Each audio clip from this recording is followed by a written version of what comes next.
de cette soirée, Monsieur Laurent Milla, journaliste de France Télévisions.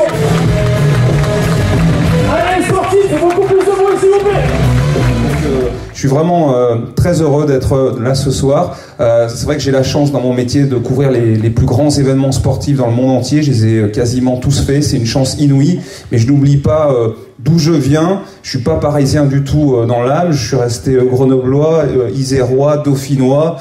J'adore cette région de Sisteron. C'est vrai que j'ai eu la chance de rencontrer Monsieur le maire il y a quelques années. Je me suis rendu compte de la convivialité qui régnait ici dans cette commune et j'adore y revenir à chaque fois. C'est une belle soirée parce que ça permet de mettre en lumière des bénévoles, des gens qui font vivre les associations sportives, les clubs, et c'est très important dans les régions. Donc moi je suis très heureux d'être là ce soir, j'adore Sisteron.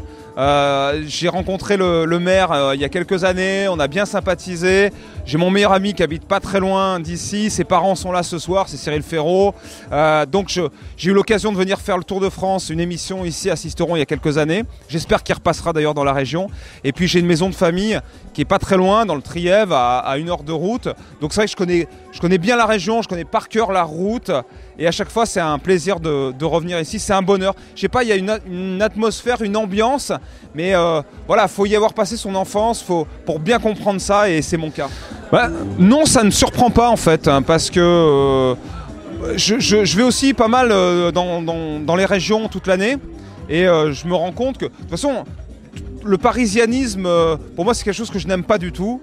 Donc pour moi, tout ce qui est à l'intérieur du périphérique, c'est pas ce qui compte pour moi. Voilà, je connais la vie dans les régions. Je viens moi-même donc d'une région, j'y ai passé 25 ans, 30 ans. Donc je connais même des petits villages en Isère, dans le Dauphiné, etc. Et je sais la motivation et le talent qu'il peut y avoir chez les sportifs dans cette petite commune.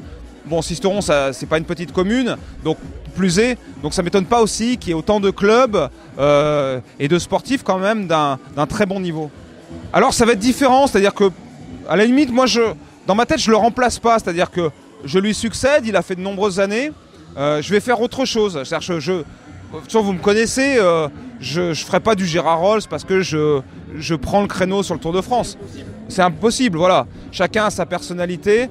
Donc moi je vais faire une émission qui va essayer à la fois de contenter les amoureux de vélo, ceux qui veulent avoir un débriefing, apprendre des choses sur l'étape, revenir sur les moments forts de l'étape, et puis le grand public qui a envie aussi de découvrir d'autres choses dans les régions, les artistes, etc. Alors il n'y aura pas des variétés comme je le faisais avant parce qu'on sera après l'étape et que c'est plus compliqué, mais on va essayer de faire une émission vraiment grand public et intéressante. En tous les cas, c'est mon but.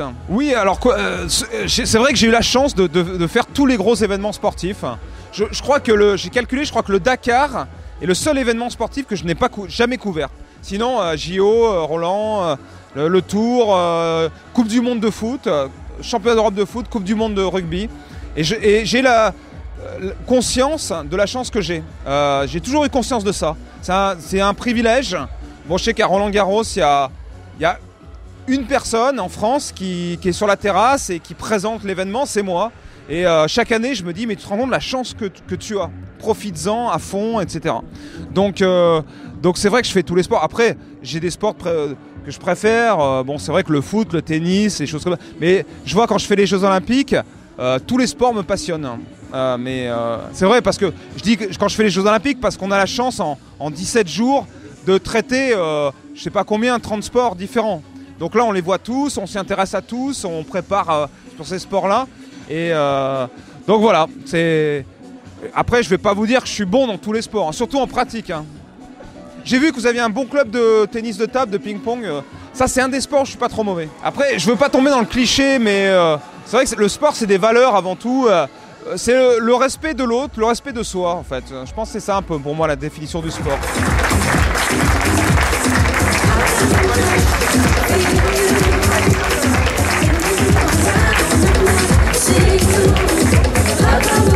Et oui, ça fait déjà 20 ans que pour la première fois on organisait les trophées du sport. Le temps passe vite. Ce soir, il y a 250 personnes dans la salle de l'Alcazar, une ambiance formidable, pleine de champions. Vous avez vu même des des jeunes filles de 12-13 ans qui sont déjà plusieurs fois championnes de France.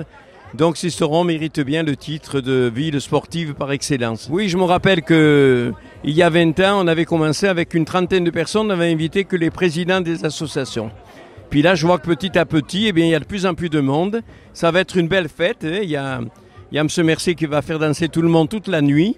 Donc voilà, ce soir, on va oublier les soucis, on va se divertir. Et puis on avait un parrain extraordinaire, en Laurent, Lina, qui a un palmarès magnifique, à la télévision notamment.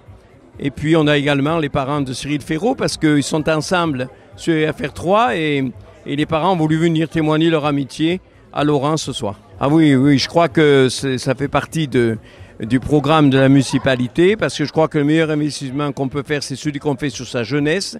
Et le sport, il est porteur de citoyenneté, il est porteur de qualité, qu'ensuite ceux qui passent par le sport, ces qualités-là, ils les auront toute la vie.